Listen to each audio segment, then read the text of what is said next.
दोस्तों, आज मैं आपको एक ऐसी कहानी सुनाऊंगी जिसने पूरे बंगाल के जंगलों में दहशत मचा दी थी। एक बाघ जो शिकार तो करता था पर खाता नहीं था।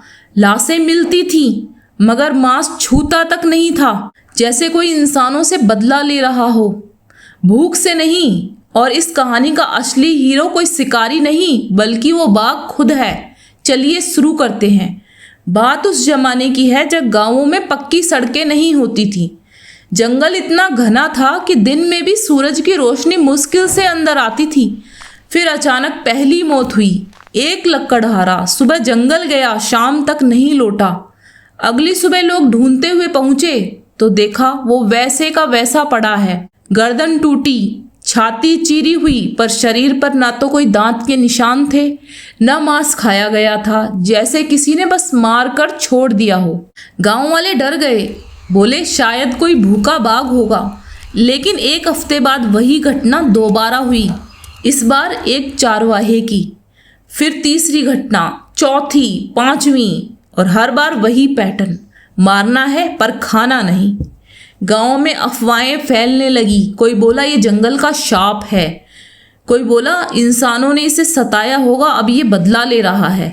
सरपंच ने अफसरों को चिट्ठी लिखी। सरकारी शिकारी आया, 2 दिन जंगल में घूमा, रात भर झोंपड़ी में छिपा रहा, पर बाघ का नामो निशान नहीं। वो चुपचाप वापस चला गया। फिर एक नया शिकारी आया, जाल बिछाए, कैमरे लगाए, चारे डाले, पर बाघ हर बार दूर से देखता, कभी सामने नहीं आता, जैसे उसे पता हो कि इंसान कहाँ छिपे हैं। इस बीच मौतें जारी रहीं। कभी लाश घर के 10 कदम दूर मिलती, कभी खेत के किनारे। बच्चे घर से बाहर नहीं निकलते थे, औरतें भी खेत में जाने से डरती थीं। मर्द हथियार लेकर टोली बनाकर चलते, पर कुछ कर नहीं पाते थे। पूरा गांव जैसे सांस रोके बैठा था। तभी एक बूढ़े साधु ने आकर बस इतना कहा, अब वो जानवर नहीं रहा, उसे इंसानों का खून लग चुका है। अब वो सिर्फ मारता है क्योंकि वो दुखी है। और फिर जिला अफसर ने फैसला किया, अगर कोई इस बाघ को रोक सकता है तो वो केवल एक आदमी है, केनेथ एंडरसन। केनेथ 2 दिन की यात्रा करके उस गांव पहुंचे। जैसे ही उनकी जीप गांव में पहुंची, बच्चे भागे, औरतों ने दरवाजे बंद कर लिए। सरपंच ने हाथ जोड़कर कहा, साहब अब आपसे ही उम्मीद है।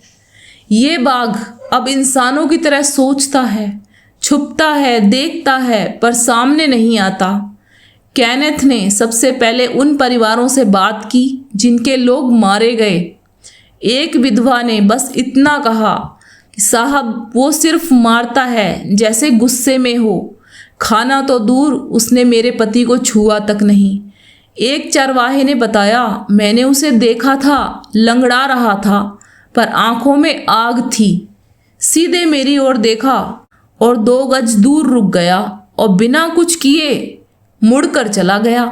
केनेथ हैरान रह गए, बाघ ने हमला क्यों नहीं किया? शाम को वो उस जगह पहुंचे जहां आखिरी हमला हुआ था। खून सूख चुका था, पेड़ों पर पंजों के निशान थे, पर शरीर घसीटा नहीं गया था। केनेथ ने नोटबुक में लिखा, ये भूखा शिकारी नहीं है, ये कोई पुरानी चोट या इंसानों से नाराज है। पर इतनी सावधानी, ये साधारण जानवर नहीं है। अगले दिन केनेथ ने गांव से हर घटना की तारीख, समय और मौसम नोट किया।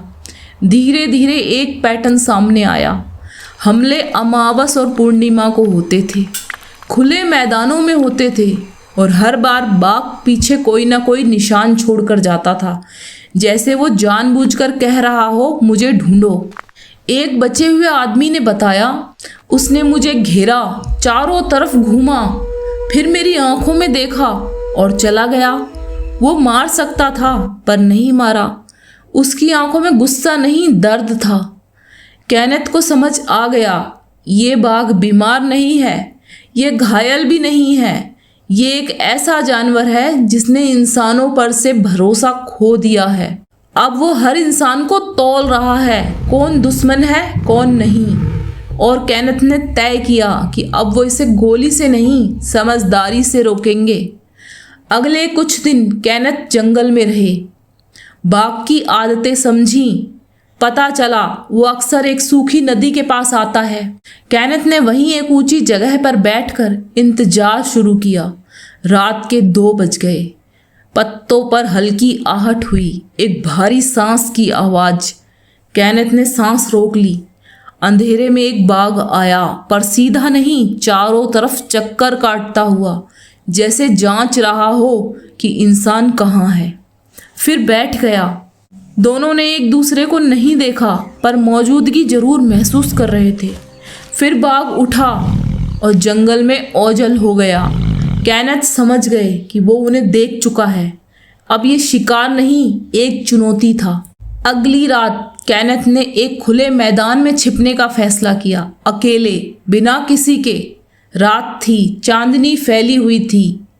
केनेथ की उंगली ट्रिगर पर थी, पर मन में सवाल था, क्या मैं इसे मारने आया हूँ या समझने? तभी हल्की सरसराहट, भारी कदम, और सामने वो बाघ खड़ा था, विशाल, डरावना, पर आंखों में कोई क्रूरता नहीं। वो बस खड़ा रहा, मानो इंतजार कर रहा है। केनेथ और बाघ आमने सामने थे, दोनों स्थिर, कोई हलचल नहीं। फिर बाघ धीरे से बैठ गया, गर्दन झुकाई, बस देखता रहा, जैसे कह रहा हो, अगर तुम समझ गए हो तो गोली चलाने की जरूरत नहीं। केनेथ ने उंगली ट्रिगर से हटा ली। कुछ पल बस नजरें मिली, फिर बाघ उठा, मुड़ा और जंगल की गहराई में चला गया। वो आखिरी बार था जब किसी ने उसे देखा। अगली सुबह जंगल शांत था, ना कोई हमला, ना कोई खौफ। केनेथ ने उसी जगह एक लकड़ी की पट्टी रखी, जिस पर लिखा था, यहाँ 2 शिकारी मिले थे, एक जानवर और एक इंसान। दोनों ने एक दूसरे को समझा।